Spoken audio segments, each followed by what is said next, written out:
Hey there, and welcome back to Sleepbound. Tonight, we return to Sherwood as Robin's bold defiance begins to echo through Nottinghamshire. The fight is heating up, tensions are rising, and the sheriff, well, let's just say he's not taking it well. This chapter weaves together fire and hope, cruelty and resistance, and one or two clever little surprises. So settle in, let the day slip away, and drift off as the story unfolds. Chapter 8. Back in the heart of Sherwood, the woodsmen gathered around Robin as he reined his stolen horse to a halt. He grinned down at their astonished faces, exhausted but exuberant. Azeem called for water to be brought, and Robin nodded to him gratefully.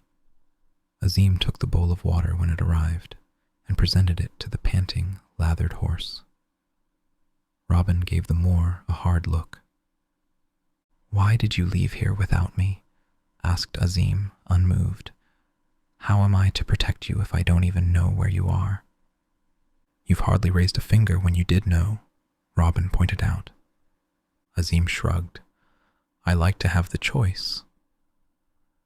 As Robin swung down from the saddle, the woodsman examined the horse admiringly, impressed by the rich heraldic finery the animal was wearing.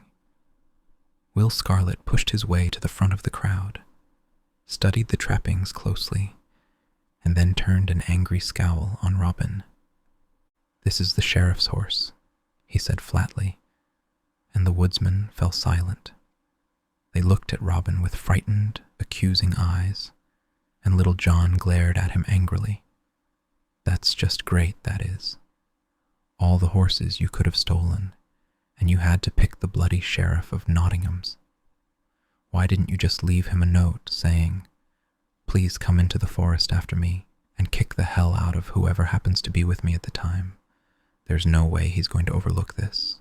His pride won't let him. You've stirred up a real bloody hornet's nest now.'" Robin smiled easily, entirely unperturbed. "Well, if the sheriff's an insect, I gave him a damned good swat this morning, and I don't just mean losing his horse. I cut a remembrance into his face he'll carry to his grave. You worry about him too much. For all his office, he's just a man." "A man with an army," growled Scarlet. "Numbers aren't everything," said Robin. "I learned that in the Holy Land. If we organize and stand together, we can beat him." Little John looked at him narrowly. "What's with this wee business? You looking to join us?" "No," said Robin. "I'm going to lead you." He unstrapped from his saddle the heavy sack he'd picked up on his way out of Nottingham and emptied out the contents. Grate hams, whole cooked chickens, and massive cheeses tumbled out before the astonished eyes of the woodsman. They fell on the unexpected feast with hungry hands, praising Robin with incoherent voices. Little John laughed and clapped Robin on the back. Will Scarlet stood at the back of the crowd, arms folded stubbornly across his chest, refusing to even look at the food. His eyes were fixed on Robin, and there was nothing but hatred in his gaze.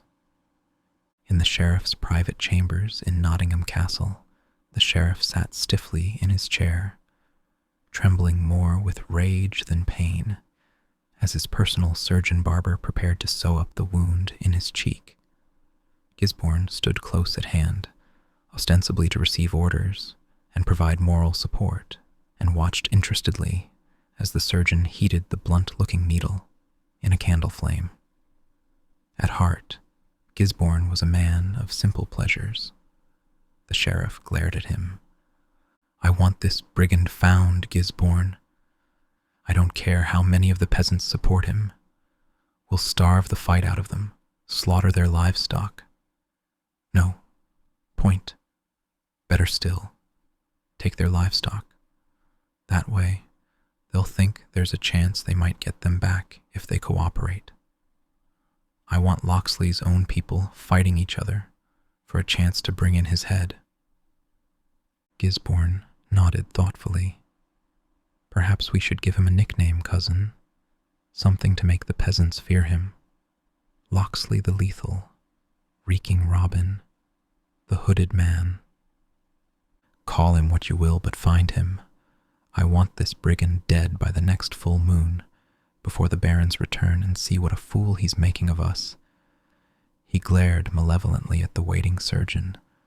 So damn you, and make a clean job of it, or I'll have your fingers stitched together.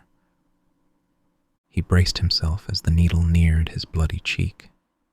Gisborne leaned in closer for a better look. In the days that followed, the sheriff's men were everywhere, enforcing the laws. Any who dared to object were beaten viciously and sometimes worse. No town, village, or hamlet was spared. Houses were burned to the ground to punish the stubborn or set an example to those who might consider hiding goods or gold.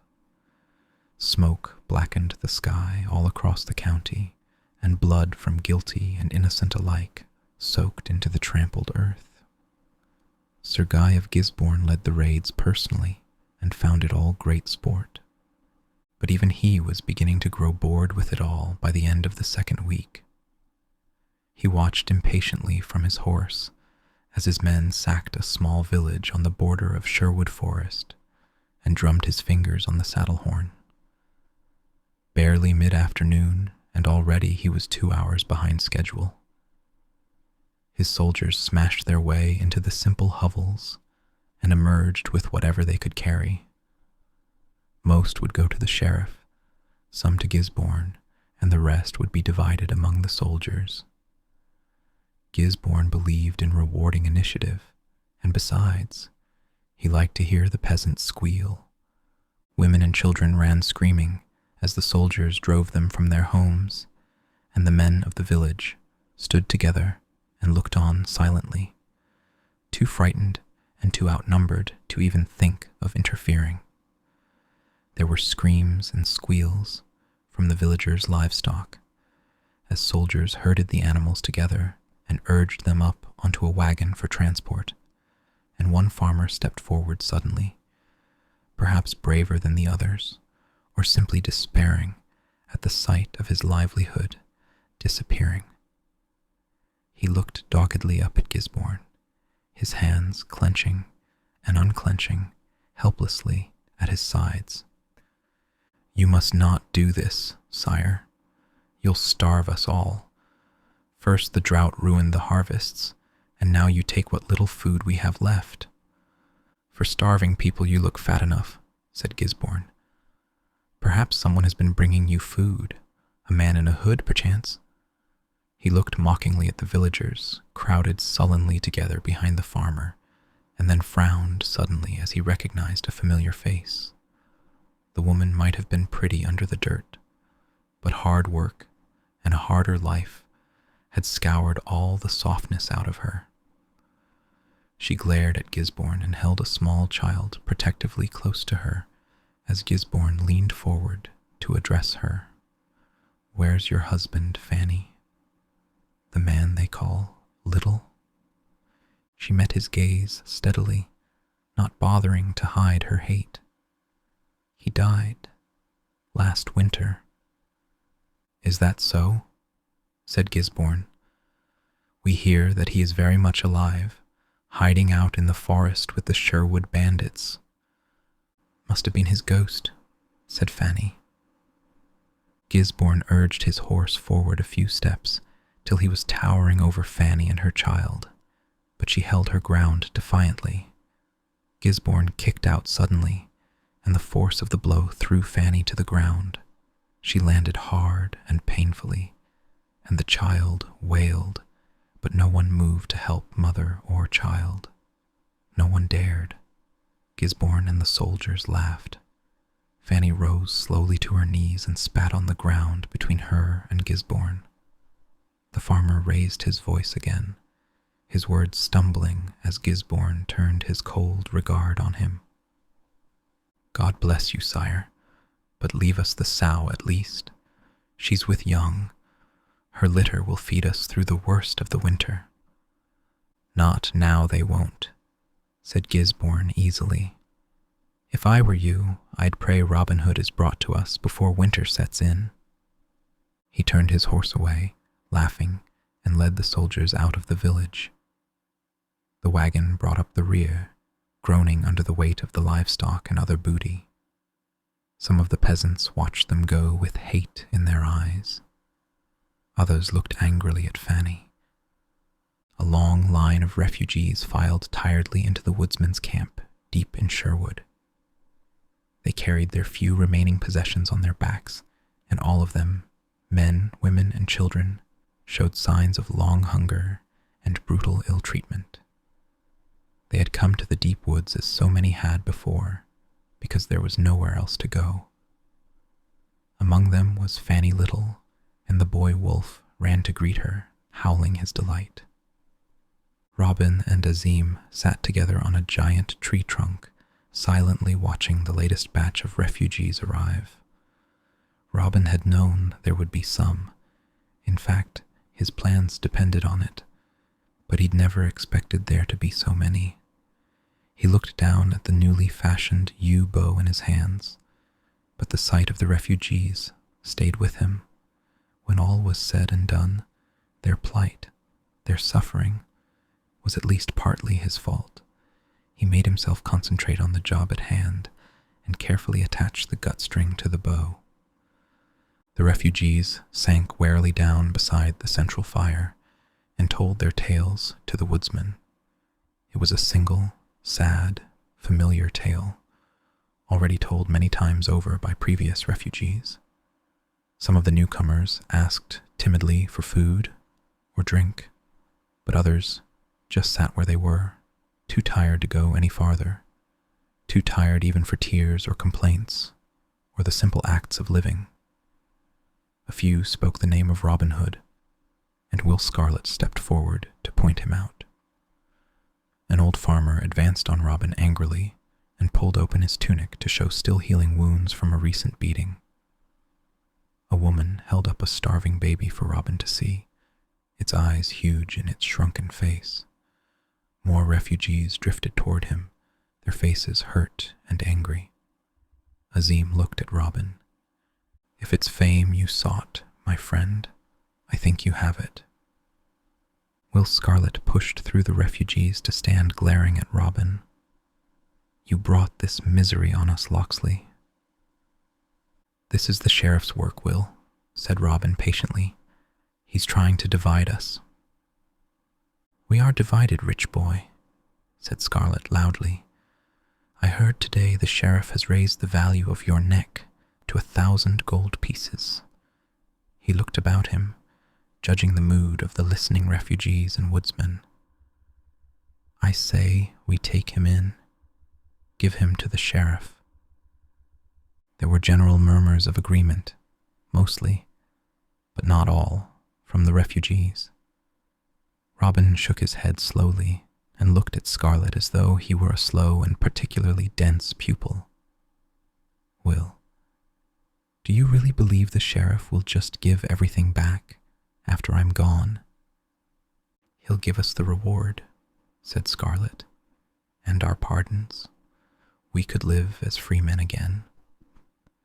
He'll stretch your necks one by one, said Robin flatly. No one defies the sheriff and lives. You know that.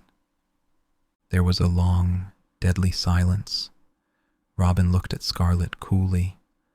The refugees and the woodsmen looked uncertainly from Robin to Scarlet. He sneered openly at Robin. What would you have us do, rich boy? Fight armored and mounted troops with rocks and bare hands? If needs be, with the one weapon that escapes you, Will, courage. Scarlet's face turned as red as his tunic. He glared speechlessly at Robin, but in the end he was the first to look away. Robin tested the string on his bow once, rose unhurriedly to his feet, turned and walked away. Scarlet drew a dagger and lifted it to throw at Robin's unprotected back. The boy, Wolf, yelled a warning, and Robin whirled round, aimed and fired an arrow in one lightning-swift movement. The arrow slammed through Scarlet's hand while he was still aiming the dagger. He dropped it and stumbled away with the arrow piercing his hand, grimacing at the pain, but savagely refusing the few offers of assistance he received. The woodsmen and the refugees murmured quietly among themselves, impressed by the feat of skill. Robin nodded his thanks to Wolf, and then turned arid, addressed the watching crowd. "You wish to end this? You wish to go home? Then we must stop fighting amongst ourselves and face that there is a price to be paid. You can't birth a child without pain. You can't raise calm without sweat. I, for one, would rather die than spend my life in hiding. The sheriff calls us outlaws, but I say we are free men, and one free man defending his home is more powerful than 10 hired soldiers." Robin glanced at Azeem. "The Crusades have taught me that. If you truly believe in your hearts that you are free, then I say we can win." "You can't eat wood," said one peasant roughly. "We have nothing. The sheriff took all our animals." "And they have armor," said another, "and all our money.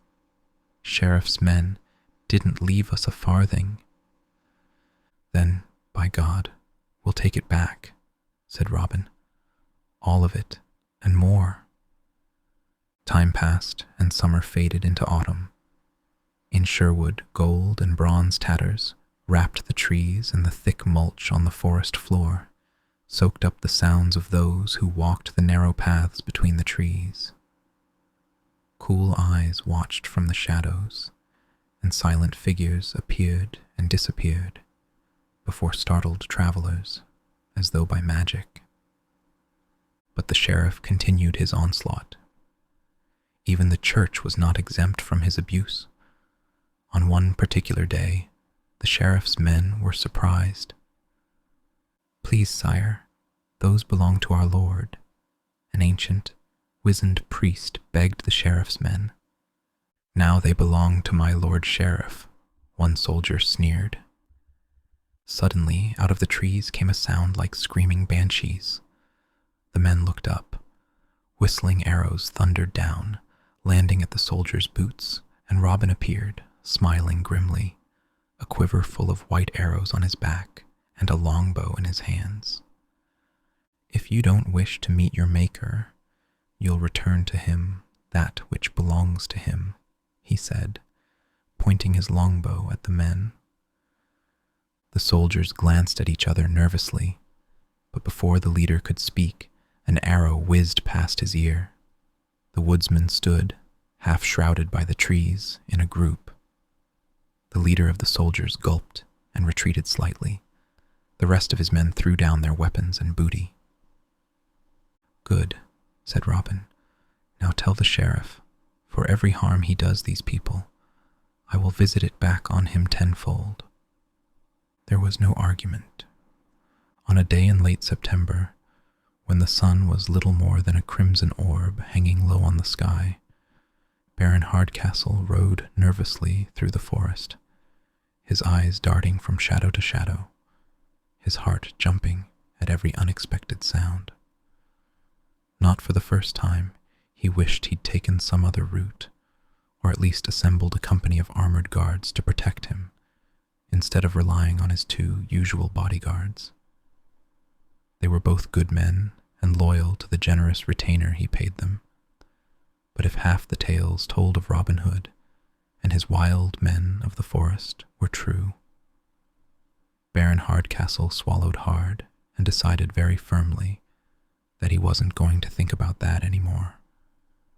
He mopped at his sweating face with a silk handkerchief and glared about him into the gloom between the trees. He was worrying himself needlessly over nothing. These tales of woodsmen in Sherwood were just comforting stories made up by peasants, as they huddled together in their filthy hovels at night.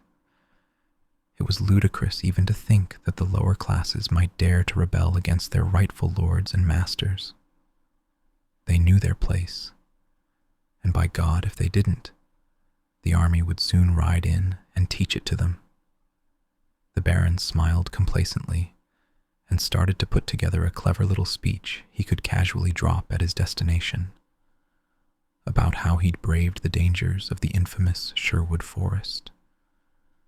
And then the forest itself seemed suddenly to come alive, as figures boiled up out of the undergrowth on both sides of the trail.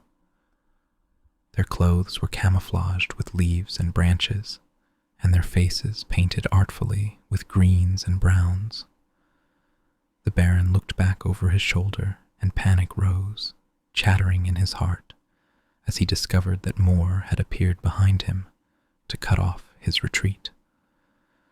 They all had bows with arrows nocked, held with the casual ease of those who knew how to use them, and in their cold smiles and colder eyes there was no trace of mercy.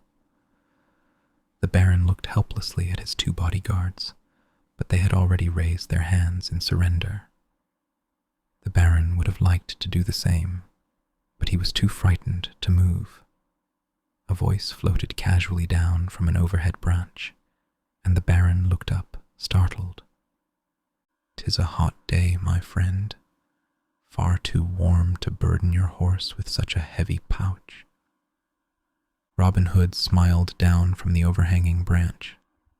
The Baron started to splutter some kind of protest, looked at all the arrows pointing in his direction, and thought better of it. He reluctantly untied the heavy purse from his belt, hefted the solid weight of gold and silver for a moment, and then tossed it up to Robin, who caught it neatly with one hand. He bowed mockingly to the Baron. "Many thanks for this generous contribution to our cause, my friend.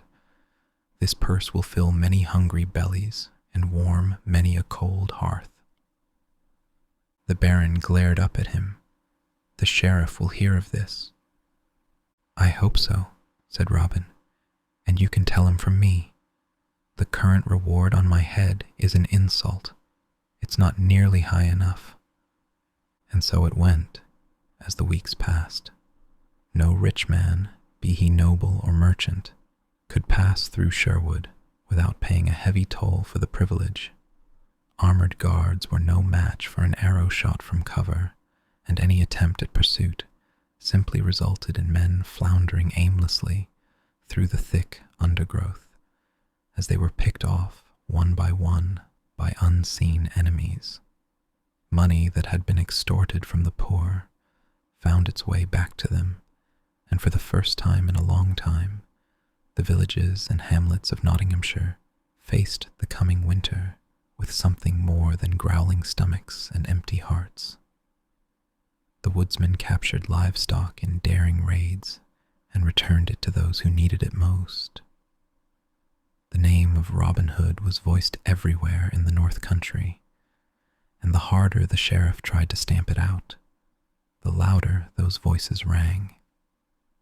The woodsmen trained hard under Robin and Azeem's direction, firing arrows at dummy soldiers over and over again to refine their marksmanship. They trained with sword and axe and knife, and in between labored hard to build new homes in the forest. Rope bridges were built between the trees, far above the ground, linking dwellings constructed among the high branches. Hunters brought in fresh game every day, often the deer it had once been worth a man's life to hunt. Few now dared to enter Sherwood in pursuit of poachers.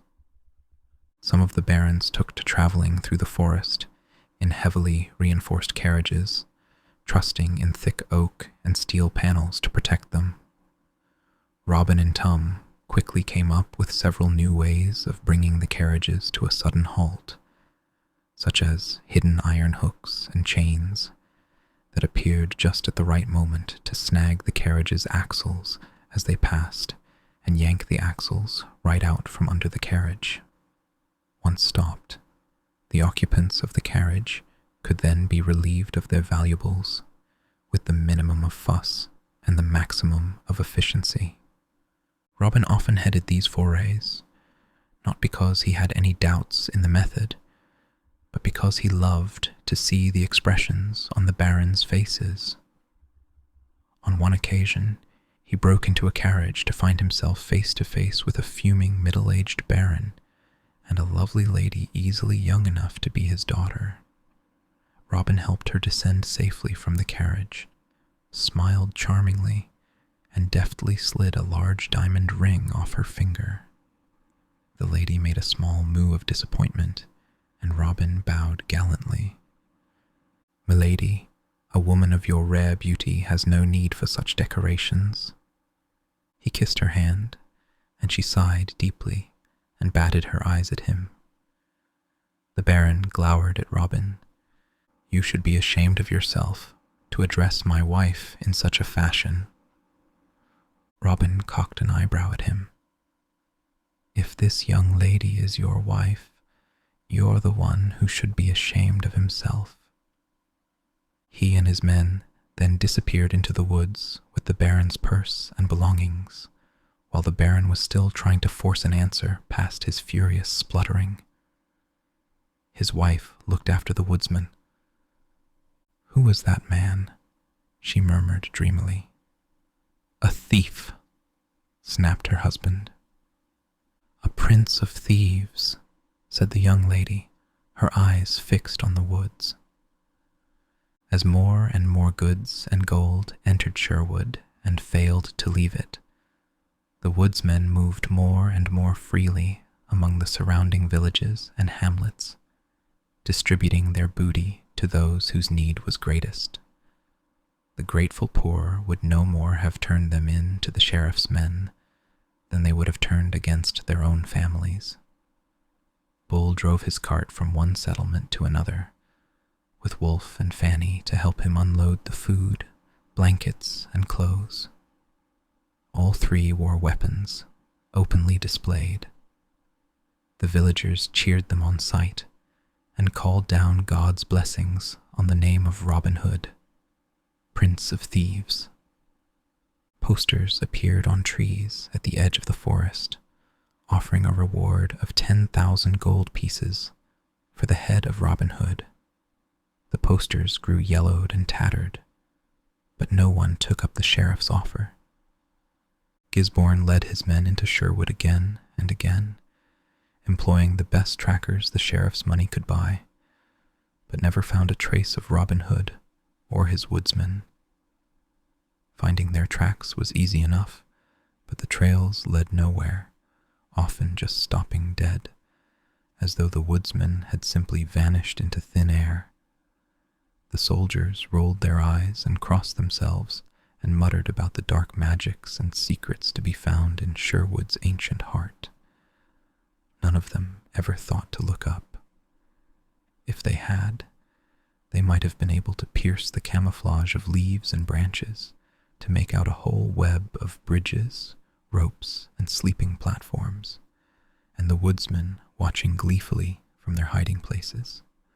In his private chambers in Nottingham Castle, the sheriff sat in his great chair and listened wearily as his chief scribe read from a long list of recent thefts. He did not see the burning eye that watched everything through the hidden spy hole, and his gaze barely lingered on the latest group of trembling young women brought before him by his guards for his approval. They were all pretty enough behind their fear, but the sheriff concentrated instead on the scribe, who grew increasingly nervous under the sheriff's unwavering stare. He cleared his throat, clutched his papers so tightly they wrinkled, and continued unhappily with his report. "We have reason to believe, my lord, that this Robin Hood person has taken as much as 4 million gold pieces, or goods to that value, in the last 3 months, possibly even more." The sheriff gestured brusquely for one of the young women to come around on the spot. She did so timidly, and the sheriff watched her coldly, absently picking at the scar on his cheek. He turned his gaze back to the scribe, and when he spoke, his voice was very calm and very dangerous. Very well then, increase the bounty on his hooded head. Make it 25,000 crowns. Begging your pardon, my lord, said the scribe diffidently, but I really don't think it's going to make any difference, no matter how much you make it. The sheriff leaned forward in his chair and pinned the scribe with his gaze. Really? And why is that, my good and trusted scribe? Because, my lord, said the scribe nervously, because the poor, you see, well, he gives them most of what he steals from the rich, so they love him. The sheriff leaned back in his chair, an increasingly heavy scowl furrowing his brow. The scribe checked unobtrusively how far he was from the nearest exit. The sheriff hammered on the arm of his chair with his fist. Robin Hood is stealing from my pocket, forcing me to hurt the poor, and they love him for it. They dare love him, and not me, their rightful lord. That's it. There'll be no more charity from this pocket. All public holidays are cancelled, as from this moment, no more merciful executions, and cancel the kitchen leavings for the lepers and orphans. Remind me to come up with some new charity payments, so I can cancel them too.